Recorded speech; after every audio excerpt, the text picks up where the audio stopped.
Els cristians som membres de l'Església i l'Església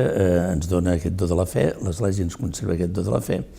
i l'Església, és dir, la fe de tots els cristians, no només d'avui, sinó de tots els temps, d'alguna manera, en generacions anteriors, les van passar des nostres, ens van portant d'alguna manera al temps de Jesucrist. La fe d'aquests cristians que ens han precedit des del temps de Jesucrist fins avui i que ens han anat donant traspassant, sobretot els apòstols, el do de la fe, fa que nosaltres, d'alguna manera, tots els esdeveniments de Jesucrist els visquem com si estiguéssim allà, perquè formem part d'aquest cos de l'Església. Per tant, quan jo dic jo crec, podem dir creiem, jo crec, nosaltres creiem, o jo crec és personal, meu, però també és el jo crec de l'Església, de tots els cristians d'aquest cos místic de Crist. Bueno, l'anterior tenia una dimensió més evangelitzadora, més viure, més celebrar la fe, més comunicar-la, i en aquesta, ja ho diu una miqueta el títol, viure la fe i construir la comunitat cristiana. Aquesta doble dimensió, que la Concili del Papa Francesc també subratlla, la dimensió comunitària de la fe, que no podem viure la fe sols, sinó que l'hem de viure amb els altres, i que els sagraments, i que la fe demana la celebració dels sagraments, i la celebració dels sagraments ens alimenten la nostra fe. Com hi ha també una intercomunicació entre la fe i la comunitat.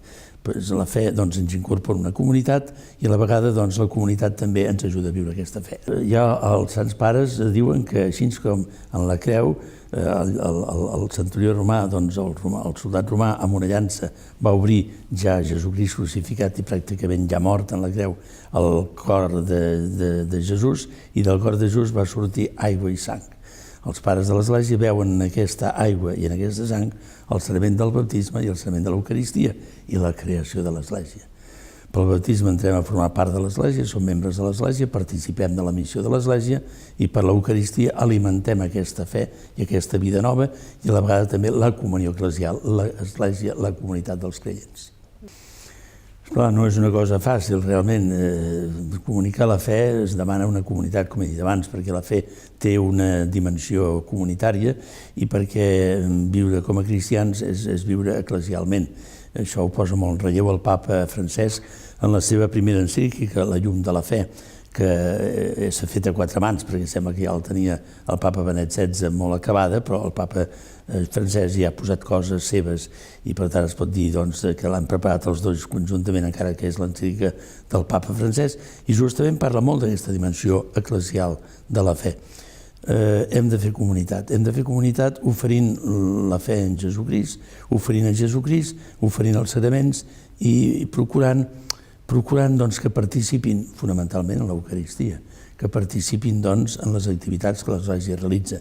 I d'aquesta manera es fa una comunitat cristiana, que no vol dir que sempre tinguem que estar junts, sinó que hi ha una comunió entre tots nosaltres profunda,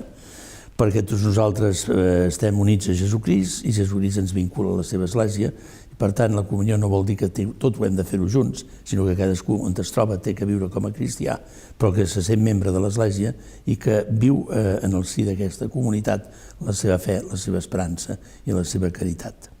És important perquè les xarxes, les noves tecnologies i les xarxes socials estan presents en la societat i perquè els joves especialment, però no només els joves, les usen molt. Per tant, si volem anunciar Jesucrist, si volem convidar els joves i a tots a formar part de l'Església, a oferir-los aquest tresor que tenim de Jesucrist i el seu Evangeli, l'Església ho ha fet sempre i ho hem de fer avui també, hem d'usar aquests mitjans i aquestes noves tecnologies. Ens costa una miqueta perquè són mètodes nous, perquè hem de veure com encaixa això i com hi podem incloure tot el contingut de la fe, però la nostra arxidiòcesi, gràcies a la nostra delegació diocesana de mitjans de comunicació i al seu delegat, doncs podem dir que estem treballant-hi moltíssim i que hem incorporat moltes innovacions en els nostres mitjans de comunicació senzills, però que arriben a bastanta gent, com és el full dominical. Bé, ho fem no pensant només en la gent gran que va a missa, sinó també amb la gent jove que va a missa i amb la gent jove que no va a missa, però a través, per exemple, del full dominical, que incorpora innovacions com el còdex AR, potser la gent gran això ja no ho dominen o no ho usen, però el fill o el jove o el que sigui en la casa on arriba aquest full dominical pot usar això i a través d'aquí pot entrar també a un coneixement de Jesucrist.